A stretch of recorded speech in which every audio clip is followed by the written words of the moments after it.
6:45 AM. Dito ako ngayon sa isang Wow Cafe or Bros Inasal. Sabi kasi nila, ito daw yung isang magandang way para simulan yung araw mo dito sa Sagada. Para makita mo yung Sea of Clouds at yung sunrise. Dito sa mismong spot na to. Tingnan nyo naman ang view. So, order lang ako ng hot choco. Tapos mamaya, may susunduin na mga makakasama sa tour. Sa 7 AM daw yung lapag ng plane nila dun sa town proper. Pero ngayon, papainit muna ng sikmura.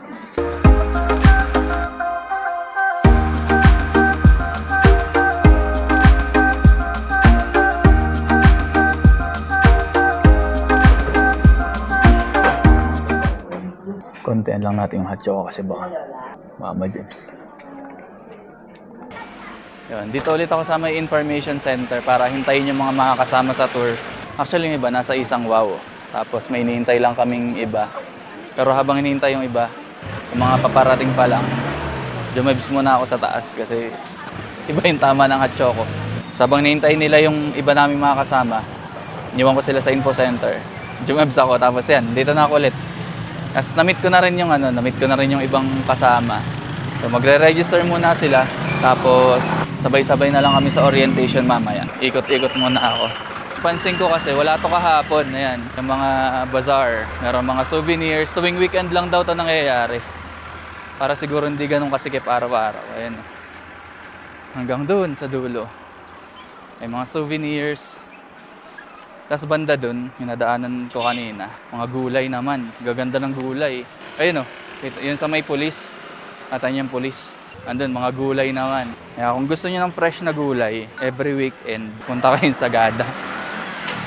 Tapos baba ulit ng Manila. Sarap maglakad dito, malamig. Siguro kaya ngayon ang bazaar to yung weekend kasi ang dami ring tao. Kasi yan sa taas yung mga tindahan ng gulay. Yan. Tapos pabalik na ako sa info center kung tapos na sila. Ito pala, may pupuntaan pala kami mamayang gabi. Ito yung Sagas Bonfire Fest.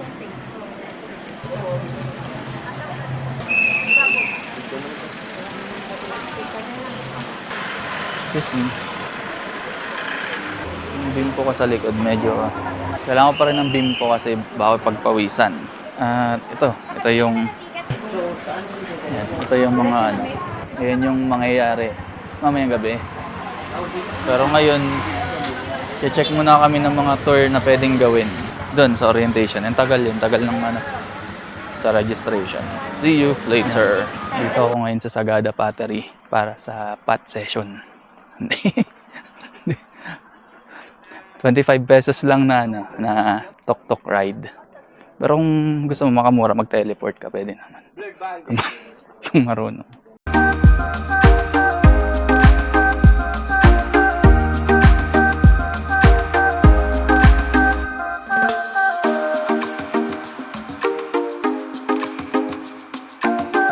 Gagawa pala ng mga pots dito. Akala ko pot session. Mali ako ng puntahan. Meron din silang binibentang homemade yogurt tsaka whole wheat bread. Pasok tayo sa loob.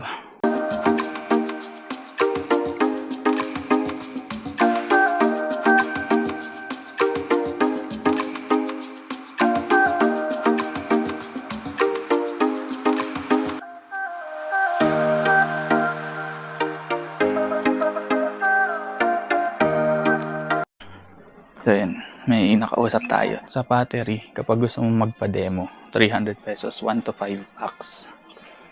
So kung mag-isa ka lang, 300 pa rin. Magde-demo lang sila. Tapos kung gusto mong ikaw yung gagawa, additional 100. So, papademo lang ako. Titingnan ko lang. So yun, titingnan ko lang. That's 300. Tignan natin kung paano.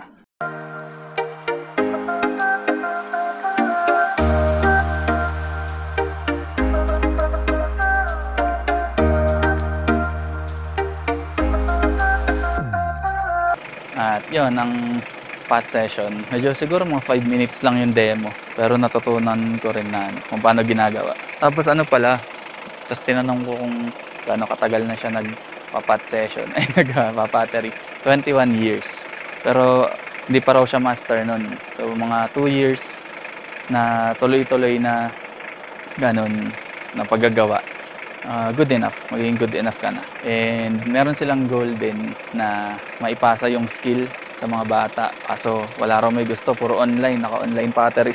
Online pottery yan ang ginagawa. Puro nasa computer. So baka meron kayong kilalang gusto ng mga bata na mag-pot session. Sali ako. Di baka gusto nyo. So yun yung Sagada Pottery. Next, pupuntahan ko yung bus ruin. Maghintay lang akong tok-tok. So, andito naman ako sa entrance ng bus ruins. Wala naman makikita daw, sabi ni Kuya Tok-Tok. Ayan, bus lang. Pero, pasok tayo. Hindi lang bus ang makikita dito. Merong adventure, merong 4x4, may mga oil tanker. Galing, namamolekta yata sila ng mga sasakyan na luma.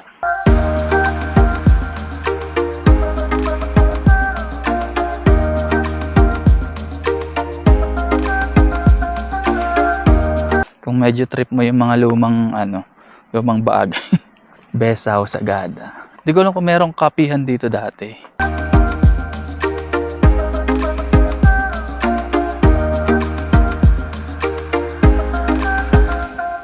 Ayun lang ang makikita dito. Lumang bus. Tapos, anong oras na ba? Siguro mga 10 pa lang. Punta ako sa branch na. Para sakto, punta na ako dun sa information center para sa tour. See you. May magandang dito. May trail pa baba.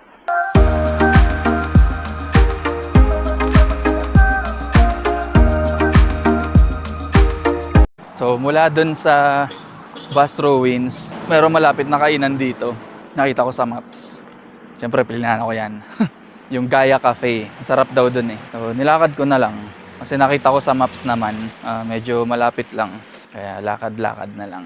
Ayun, medyo malapit nga lang talaga. Ang ganda ng view, tingnan nyo. Mainit nga lang. So, kung ayaw nyong umitim, mag-sunblock kayo. Nakakaitim naman to, no? Papaitim talaga ako eh.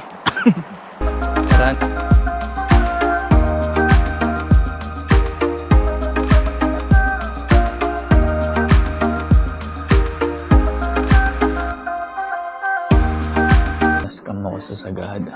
Nascam na naman ako. Umorder ako ng salad mix. Pagdating sa table, hiwa-hiwalay. Yung mix nila hiwa-hiwalay. Pero nandito ako ngayon sa Gaya Cafe. Tapos ang order ko salad mix na hiwa-hiwalay. Vegetarian kasi to. Tofu, adobo, tsaka banana shake. Medyo bukas na. Ang nagustuhan ko rito sa banana shake, ang gaan ng baso. Yan, kakain muna ako. Enjoy ko muna yung food. Tapos, see you later. Ang maganda rin pala rito sa Gaya kapag naghihintay ka kasi medyo matagal din yung surfing. May mga libro sila. Pwede mong mabasahin. Siyempre, mangyagaw sa libro. Kung ayaw mo magbasa, maganda yung mga view sa likod. May daan dun sa Tagiliran. Pwede kang pumunta dun. Mag-sightseeing ka. Ano tayo? Namiss ko yung samgyupsal. Ang ginawa ko, may lettuce. May tofu. May patatas. Hatiin natin. Pwede kang mag-samgyup ng vegetarian ka. May patatas. Tapos balutin mo. Sausaw natin sa sa dressing. Sausaw natin sa dressing.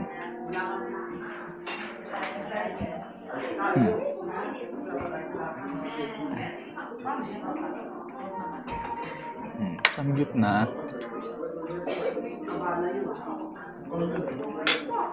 Tapos na akong kumain. Naubos ko lahat. Sasabing God is Japanese.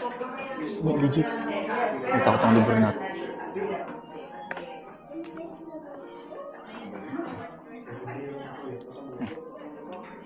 Lead for God's sake. Japanese daw si God. Live for God, sake. Japanese. Hindi ako may sabi. Yun bro. Nakita ko lang dito.